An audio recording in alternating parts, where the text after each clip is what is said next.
Sure enough, Rodolfo appeared carrying the same tray as on the previous day. But instead of stopping at the well, he walked straight to the carriage. Ernest and Alfred began to feel uneasy. However, when he reached the driver's seat, he stopped and laid the tray on it. Then he returned to the well and, using the thick piece of wood as a lever, pushed back the stone. He came back for the tray and, to their surprise, climbed into the well and disappeared. Alfred whistled to himself, "I think this is our opportunity. Let's follow him." Alfred reached the well first.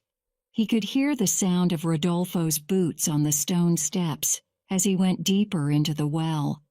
At some point, they seemed to just fade away. Alfred looked in, but all he could see was a black hole. "I say, I don't fancy getting in there. Looks like the way down to hell." Ernest struck a match and held it over the hole. They could make out spiral steps built on the side of the well. There was nothing to hold on to, and the steps looked wet and slippery. So if either of them fell, he would almost certainly go hurtling down to a sure death. Ernest got into the mouth of the well. "Be careful. The steps are all wet and slimy." Step by step they climbed down into the darkness, feeling their way as best they could by leaning against the well wall.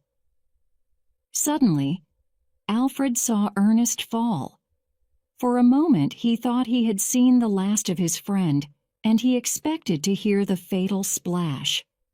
Instead, he heard Ernest's voice coming from the well. Then he realized what had happened.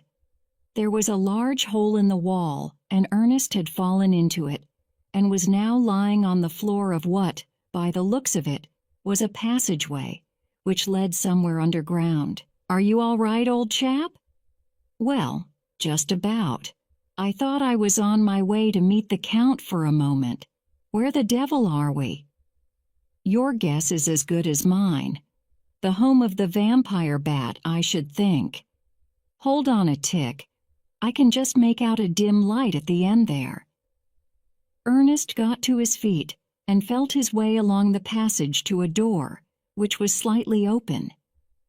Inside, they could hear Rodolfo's voice and the grunts of some kind of animal. Ernest pushed the door slightly.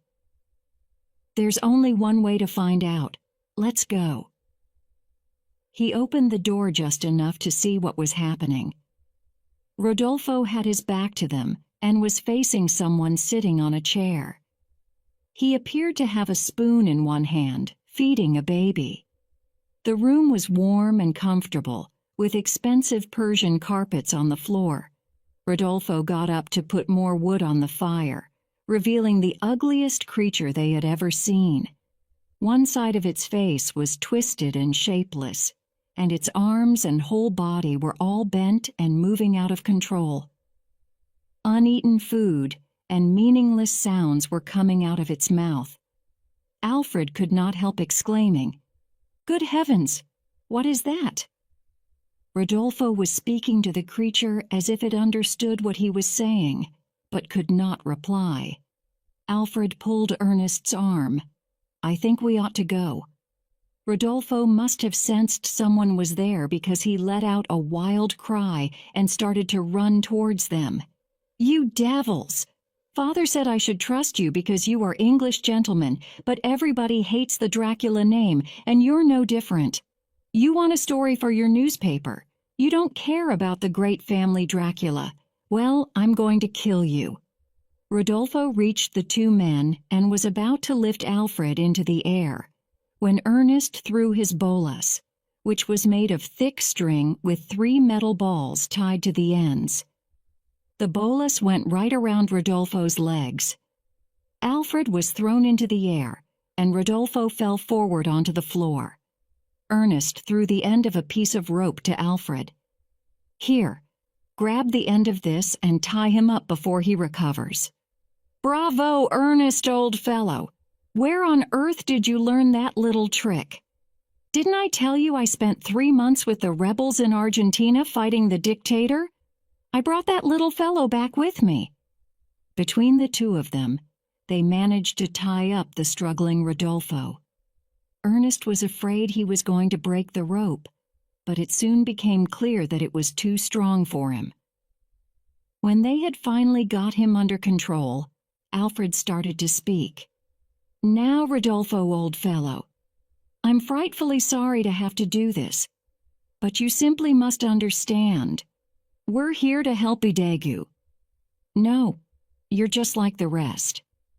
Look, old fellow, why do you think the Count asked us over here? Now I think you'd better tell us the whole thing." The creature in the corner let out an animal cry. "I suppose it was he who was making the screams in the night. Who is he? I suppose it is a he?" Rodolfo said nothing, just boiled with anger. Then he spoke. "Well, you know now, and I cannot kill you, so I might as well tell you the whole story. That is the Count's son." "The Count's son?" "Yes, he is 45 years old. He should have died, but—" "Hold on a tick. 45? But the Countess died 45 years ago. You mean that she died giving birth to that gentleman over there?" "Yes. Radu is the heir to the Diacula estate. He should now be Count Dracula." "Our Adu? That means handsome, doesn't it?" Rather ironical. Naturally, the Count did not want the world to know about Radu. It would be a great shame for the family, but he felt great guilt for keeping him here in this hole. But Radu doesn't know any better. "Well, it looks as if you've let the cat out of the bag, Rodolfo. But don't worry, your secret will be safe with us.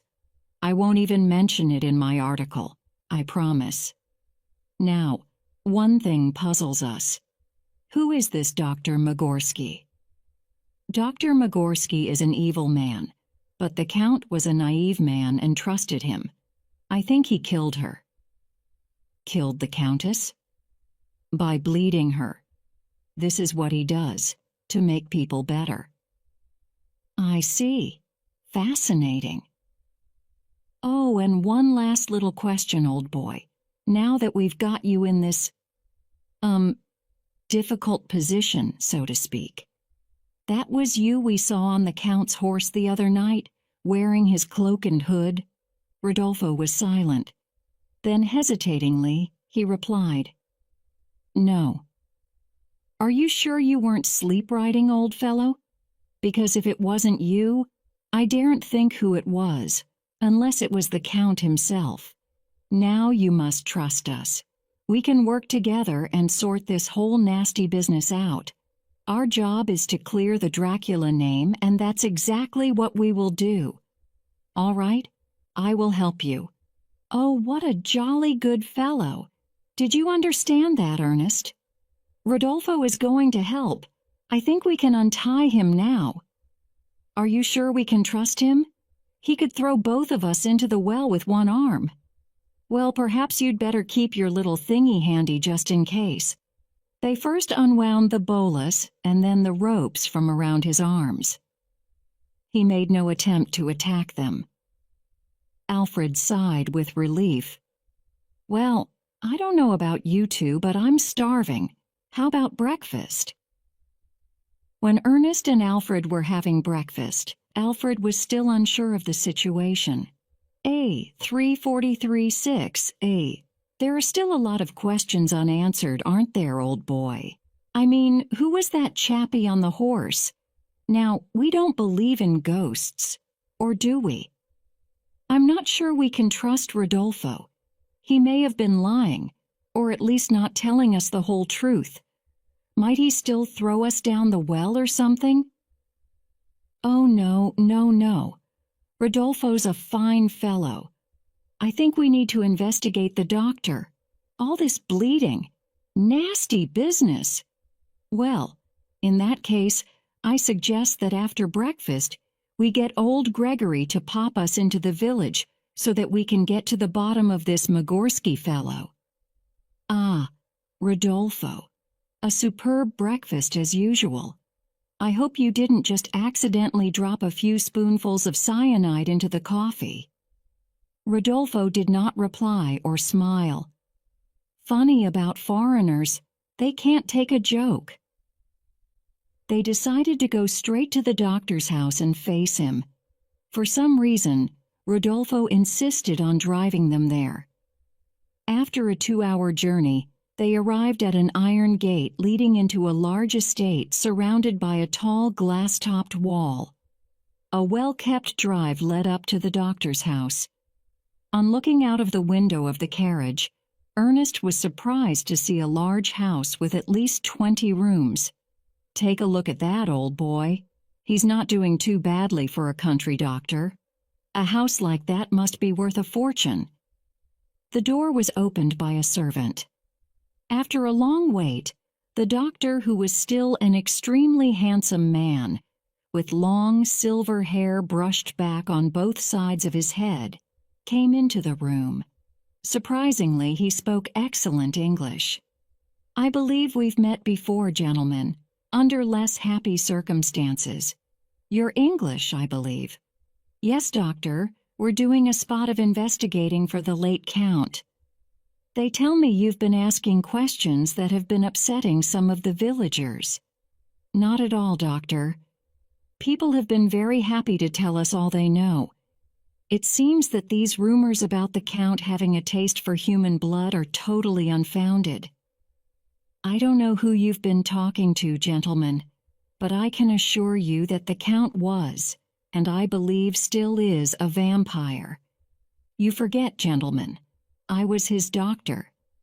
"You say still is. Do you mean to say that you don't believe that the Count is dead? Or do you believe in ghosts?" "I believe he died, yes, but I also believe in his power to come back from the dead. In fact, I believe that vampires are humans who have died and come back to Earth." "Very interesting, doctor. But you say the Count was also a vampire in real life?" "Yes, the Count had very rare powers. I once examined his teeth at some length, and—" At that moment a shout was heard from the hall, and all 7 feet of Rodolfo came through the door into the sitting room. "That man is a liar. He is the vampire, not the Count. Tell them how you—" The doctor looked at Rodolfo with an ironic smile on his face. "You can't prove it. The Count never recognized you as Hisson." "Maybe not publicly, but I'm going to prove how you blackmailed the Count so you would keep his secret.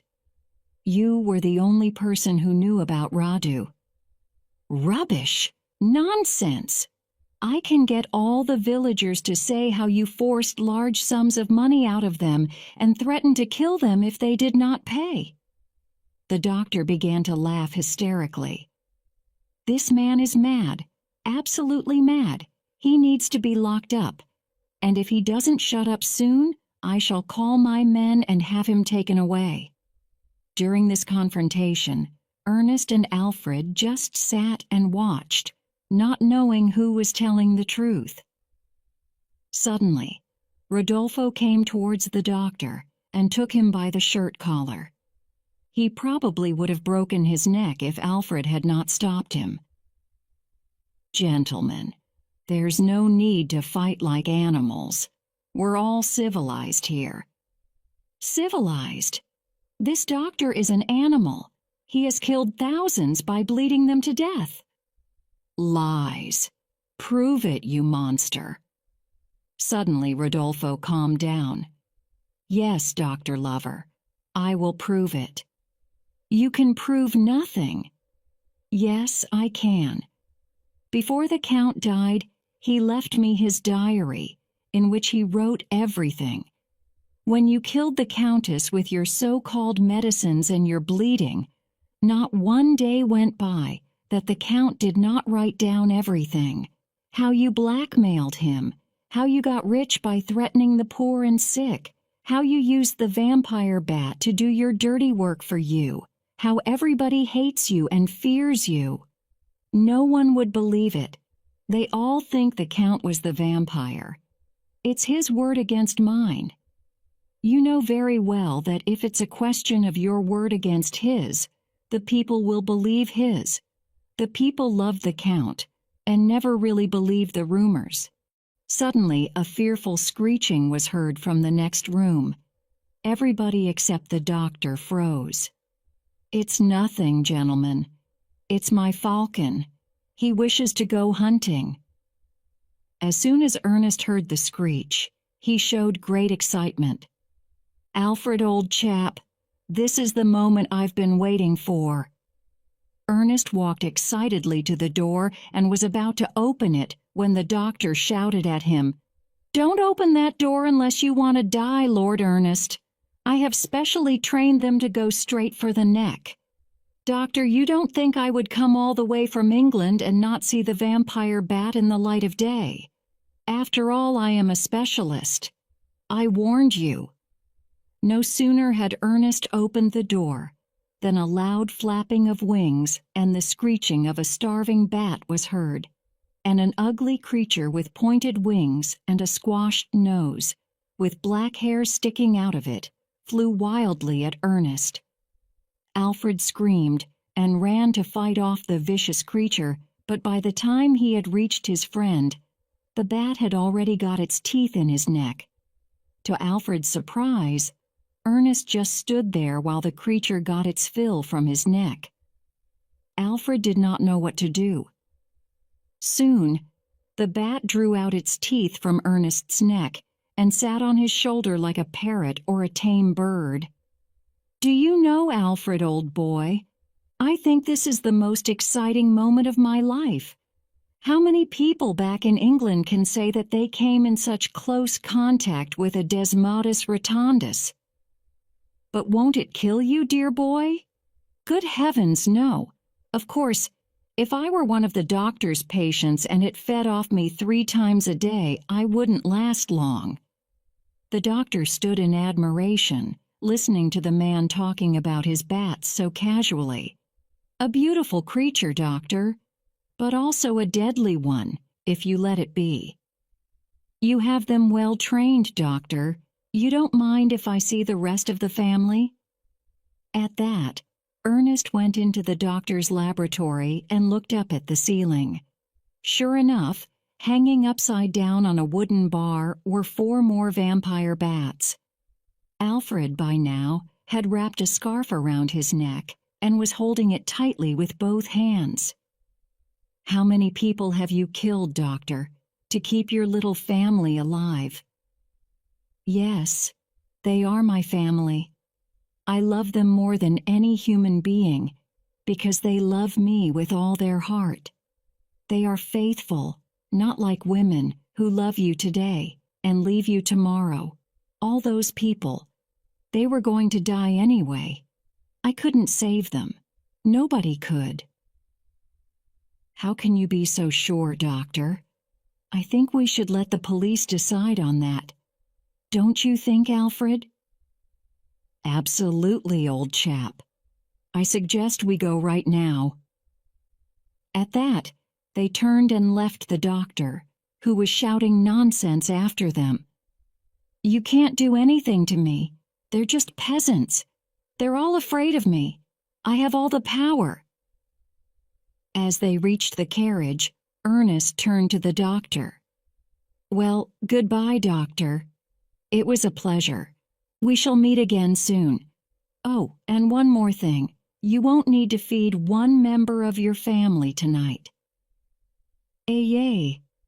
When they were in the carriage, Alfred felt a little better and let his hands go from his neck, but he seemed very concerned by the 2 pink spots on Ernest's neck. "Are you all right, old chap?" Horrifying experience. "On the contrary, dear boy, it was like a gentle kiss. You should try it sometime." "I think G11 give it a miss, old fellow.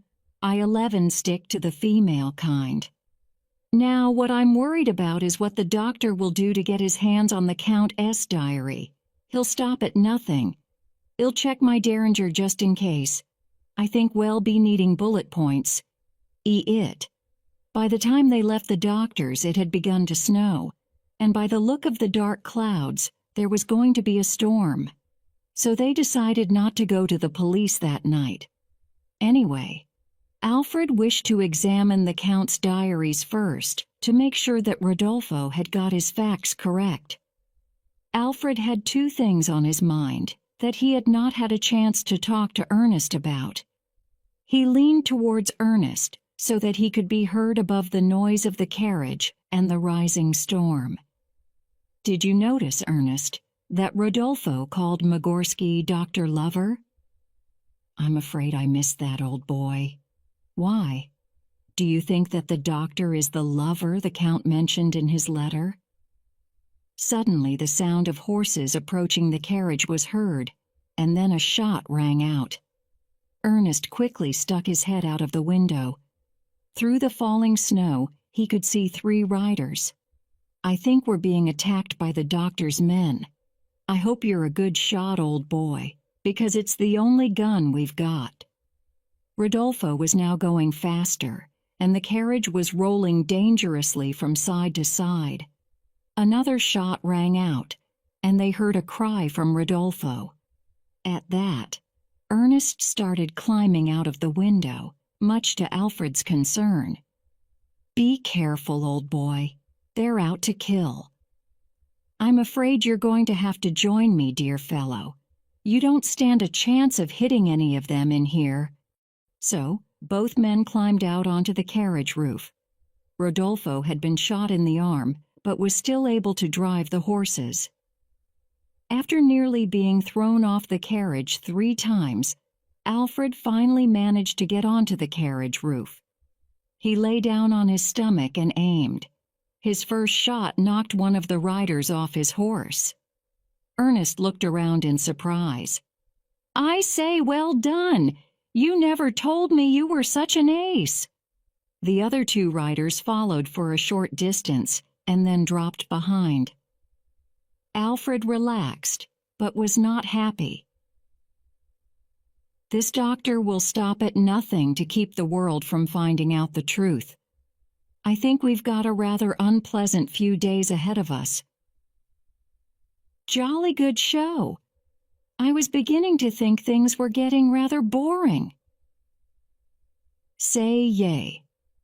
They reached Dracula Castle without any further adventures. Rodolfo was bleeding badly, but Ernest, who knew quite a lot about first aid, cleaned and dressed the wound.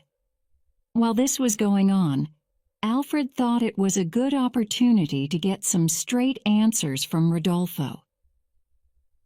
"Rodolfo, did I hear you say that the Count was your father? And if so, why are you pretending to be his servant?" "I should have told you everything from the beginning, but I have learnt to trust nobody. I am the son of Mania. The Count married her secretly. He brought a priest from far away so that no one would know. But the Count never treated me like a son, more like a servant. That made me bitter, and I hated the Count for that, but I loved him as my father." I see. Now what about Magorsky? Why did you call him Dr. Lover?" "It is a name he hates.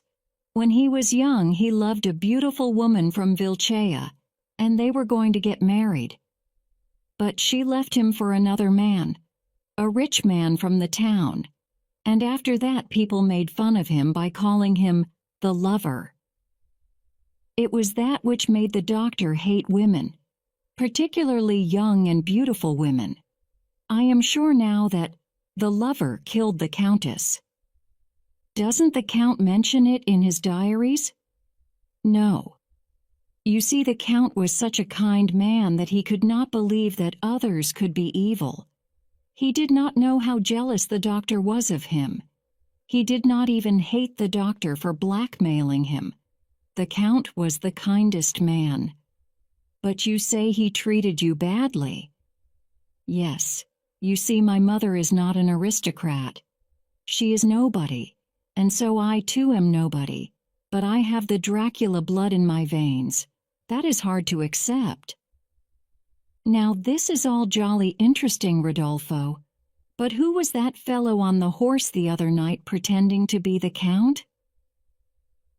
Rodolfo looked at the ground, and his pale, bony face went red.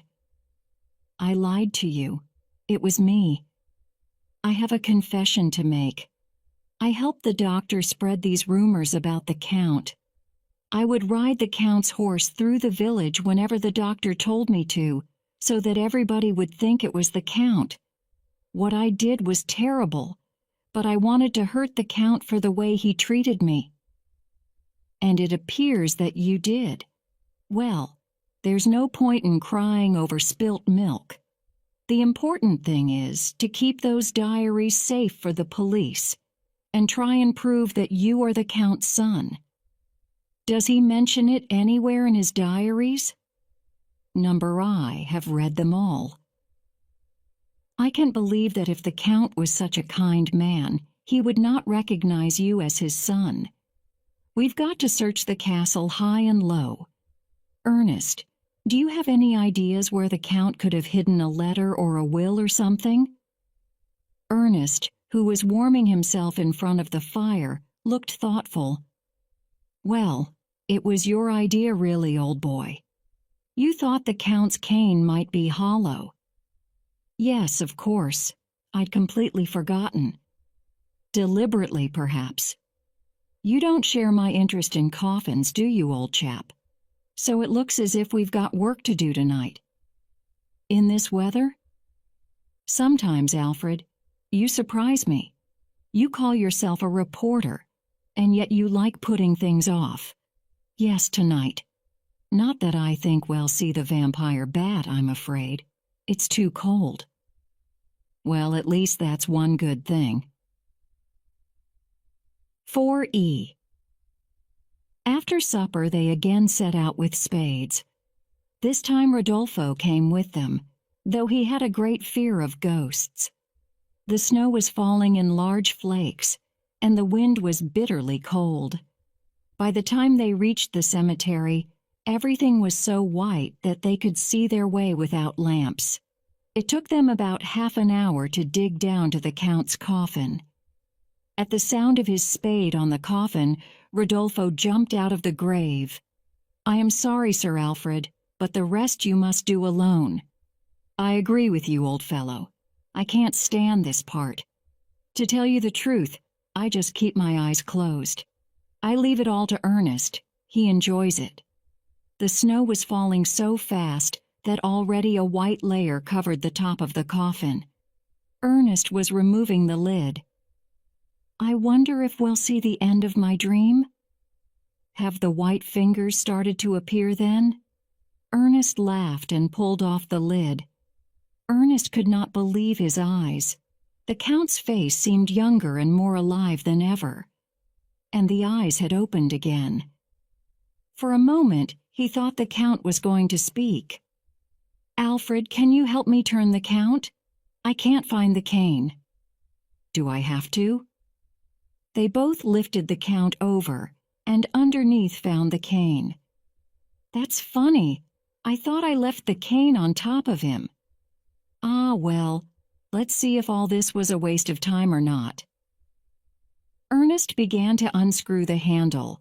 When he had finished, he turned it over and tapped the end. Sure enough, a piece of thick paper fell out the end. Bingo! What does it say on the top, Alfred? I can only just see, but... Yes? Last will and testament, I think. Wonderful. Let's put the Count back to rest, hopefully for the last time. When they had got him laid on his back, Ernest noticed something very strange. Good heavens, his eyes have closed, and his face. What about it? It actually looks dead this time, but it's as if he's smiling. If I believed in ghosts, I'd swear that he knew everything that has gone on in the last few days. But you don't, do you, Ernest? Back at the castle, Rodolfo immediately went to tell his old mother the news, and they all gathered around the fire, while Alfred read the will, translating it for Ernest as he went. In this, my last will and testament, I wish to undo a wrong I committed many yean ago.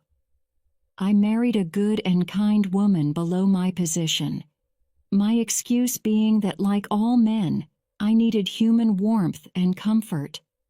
My greatest crime was being ashamed of it and never recognizing the fruit of that marriage, my son, Rodolfo. In this will, I ask his forgiveness and leave everything to him, declaring that he has the right to call himself Count Dracula. As for my firstborn, the unfortunate Radu, I know that Rodolfo will take care of him as long as he lives.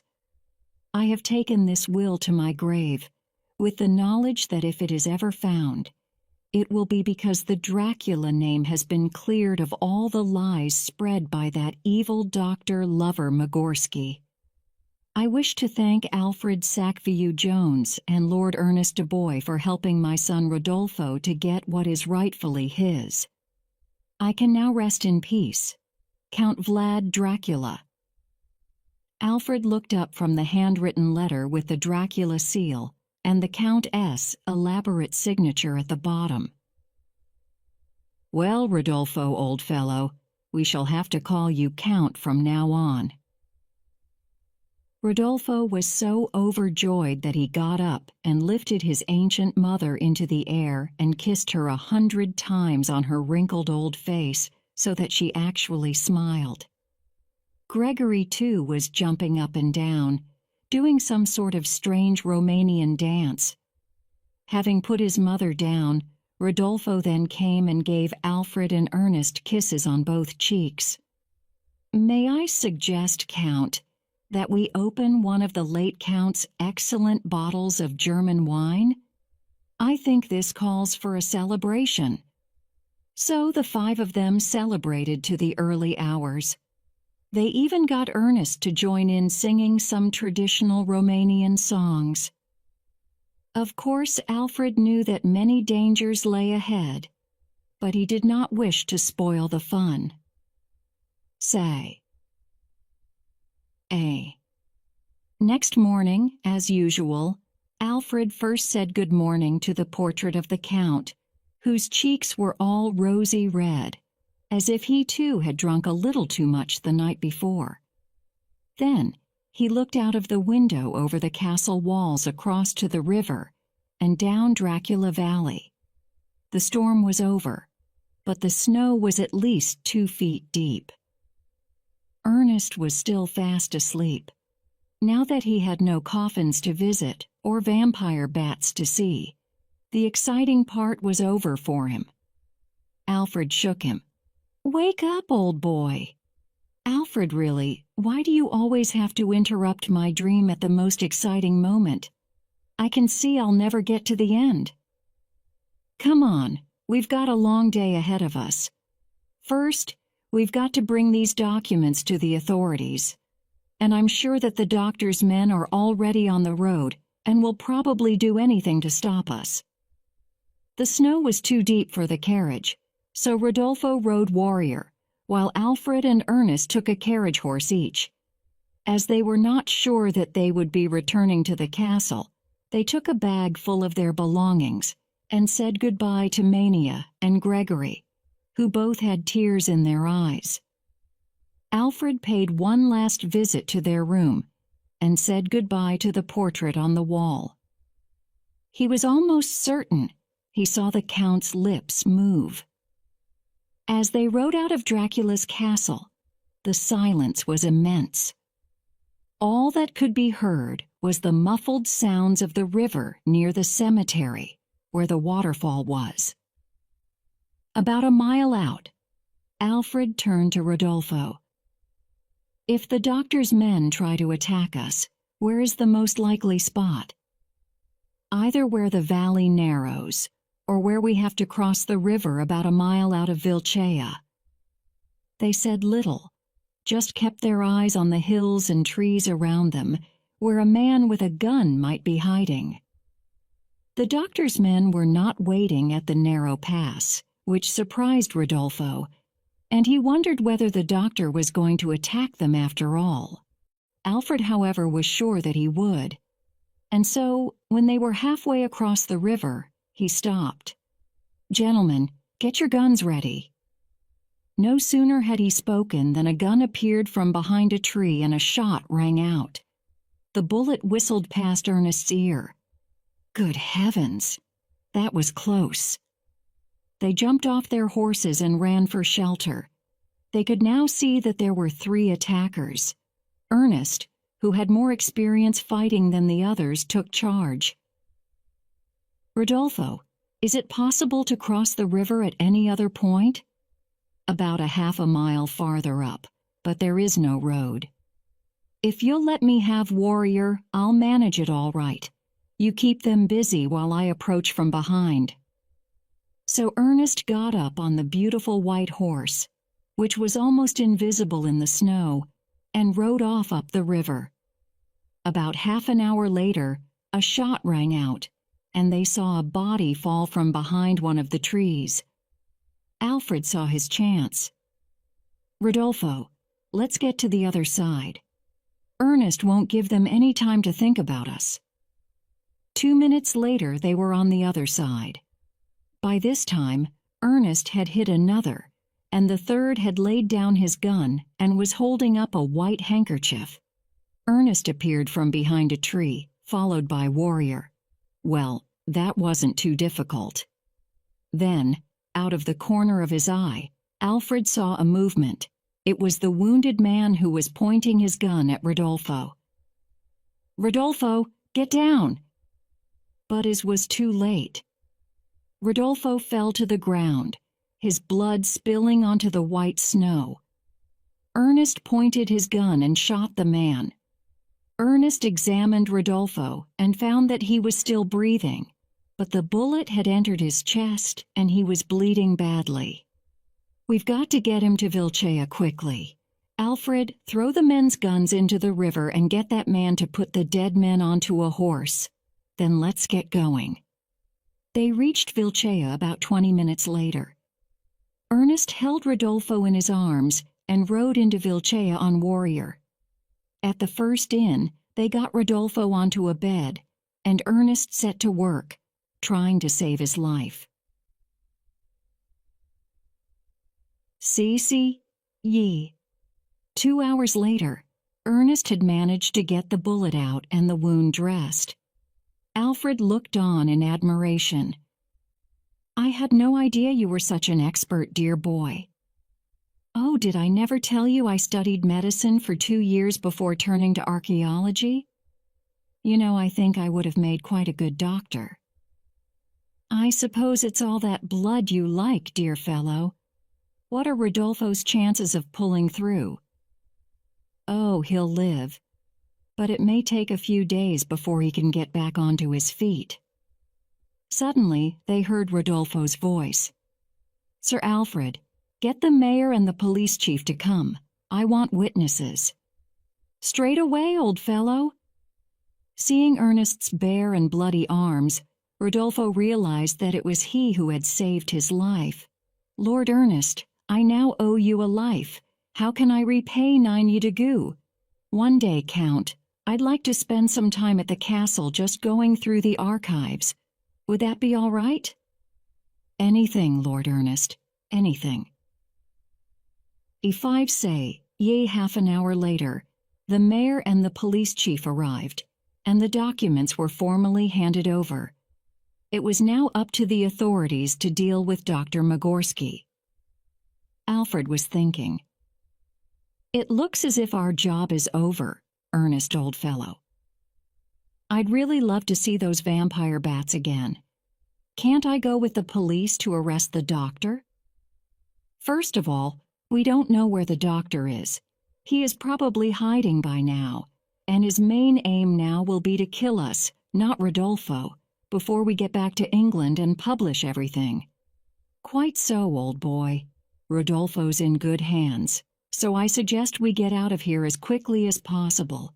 We have a long journey ahead of us." "I'm going to miss this place, Alfred, old fellow. It suits me. I can't altogether agree with you, old boy, but I do believe Rodolfo will make a very good count. I always thought he was a very solid chap." Alfred and Ernest said goodbye to Rodolfo, who could not thank them enough, and caught the 3:30 from Vilcea to Craiova, where they planned to pick up the train to Vienna. They, of course, had no news of the doctor, and wondered whether he would use his money and power to send a team to try to kill them. Strangely enough, it was Ernest who was most concerned. "Do you know, Alfred, old fellow, we're not home and dry yet. It was we who uncovered his evil deeds, and he's not the type who forgives easily. Do you really think he'll send some of his killers after us? Why would he bother? It's a question of pride and honor, and these foreign fellows think such things are terribly important." Alfred had great difficulty thinking of danger. He was already imagining himself back in his room in London. "What's the first thing you'll do when you get back, Ernest?" "What a question. Let me see. Yes, I think I'll open a bottle of your finest wine, dear boy. What'll you do?" "I'll go for a walk through the fog of London and stand on Tower Bridge and watch the boats go underneath." Ernest laughed. "Really, Alfred, you're such a sentimentalist." They arrived in Craiova at about 6 o'clock and had to wait an hour for their connection. They were waiting on the crowded platform when Alfred saw a man he thought he recognized. "Ernest, do you see that man over by the entrance? The one with the beard and the scar above his left eye? Does he ring a bell?" "Don't think so, old fellow. Probably my imagination." However, Alfred kept an eye on him and noticed that he too got on the train to Vienna. There was something suspicious about him. He was dressed like a man of wealth, but looked like a boxer. It was about 4:45 in the morning, and they were about halfway to Vienna when the first attempt on their lives was made. Ernest was fast asleep and snoring so loudly that he was keeping Alfred awake. The door of their cabin opened, allowing a strip of light to enter. Alfred opened his eyes for a second and saw the man with the beard. He was holding a piece of rope in his hands and was obviously intending to strangle them both. Alfred wished he had put the derringer under his pillow, and also that Ernest was not fast asleep. He decided to wait and grab the man by the legs as soon as he got close enough to the bunk bed. Alfred was about to jump when he heard the man grunt and fall to the floor of the compartment. Ernest switched on the light and looked at the man lying on the floor, apparently dead. "It looks as if I saved your life, Alfred, old fellow. It's a good thing I don't sleep as deeply as you do." "But I don't." "Don't what?" "It awake." "Snoring? Was I really?" "Sleep soundly. You were the one snoring." I was wide. Ernest looked at the body. "I'm afraid I broke his neck. Well, what can a chap do if another chap tries to strangle him in the middle of the night? I suppose we'll have to explain this mess to the guard." "I say." For the next 2 days, nothing unusual happened. It wasn't until they were outside Paris that the next attempt on their lives was made. They had got to know another passenger, a German by the name of Wolf Heinz. He said he was an ornithologist and was on his way to England to study a bird species there. Ernest, however, was quite suspicious because that particular species of bird wouldn't arrive in England for another 2 months. It all happened when they were having tea and cakes in the dining car. Herr Heinz had arrived first and had already ordered. Alfred was delighted to see the cherry cakes and tea waiting. "I say, Wolf, old chap, jolly nice of you." They sat down and Wolf offered them a cake each.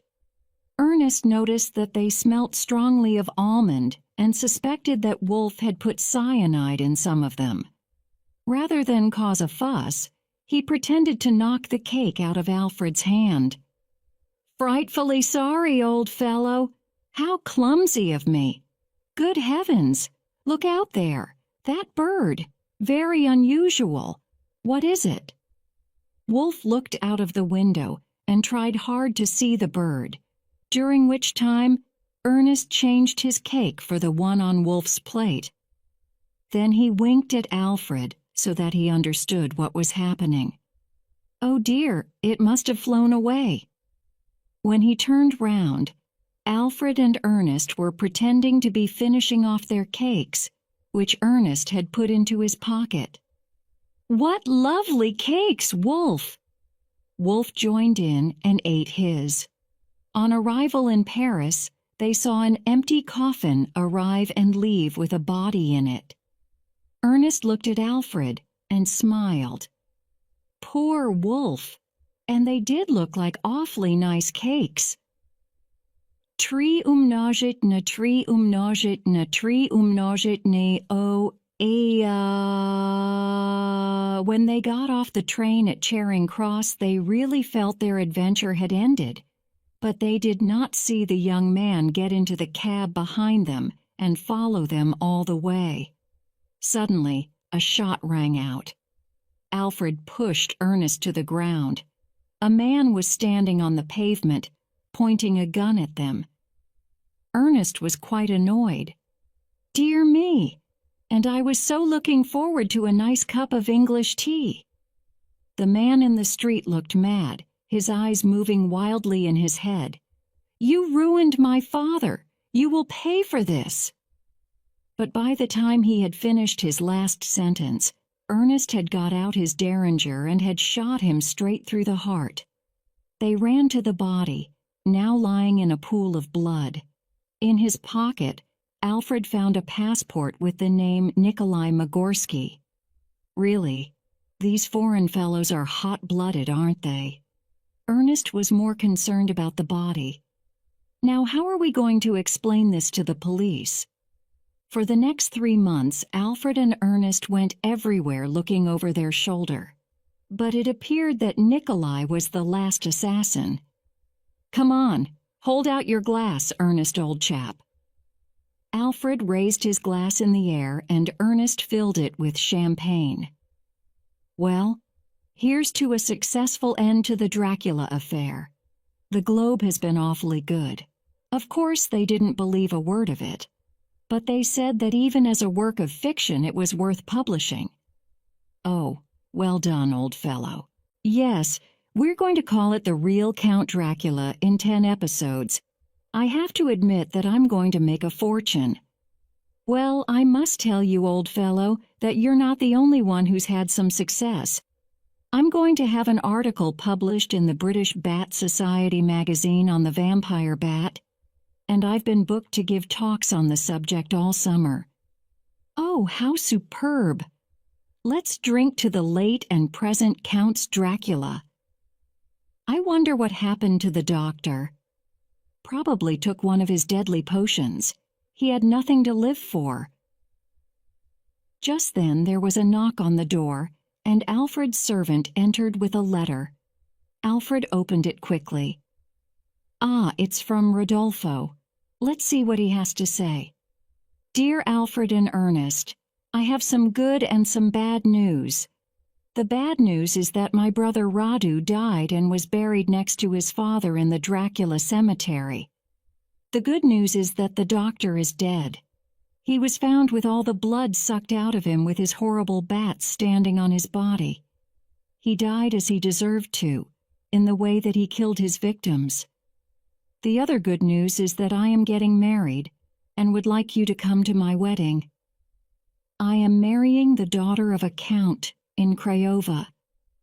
I know it may not be possible for you to come, but it would make me very happy, as I owe you my life and much more. Your true and devoted friend, Count Rodolfo Dracula." Well, it is nice to know that everything turned out all right for him in the end. What about this wedding thing, then? Let's decide tomorrow. Have some more champagne?" Some minutes later, there was another knock on the door, and Alfred's servant entered with another letter. Alfred opened it and looked at the name. Frankenstein. "Have you heard the name Frankenstein before?" "Yes, I believe I have. Wasn't he that chap who created a monster?" "Dear Alfred Sackville Jones, something terrible has happened. There have been reports that a family of monsters, looking like the monster my grandfather created, have been seen high up in a mountain in Switzerland. I do not know whether it is a he or not. Could you please come and investigate? I have heard about your success with Count Dracula, and I want you to do the same for the Frankenstein name. Please reply as soon as possible. Yours, Albert Frankenstein." "Well, it sounds pretty exciting to me. When shall we leave?" "Ernest, old boy. I still haven't recovered from the Dracula affair." "Oh, what a spoil sport you are. Well, I won't say no. I'll decide tomorrow. Come on. Let's enjoy this champagne and go for a walk to the Tower Bridge. I do love England at this time of year, don't you?"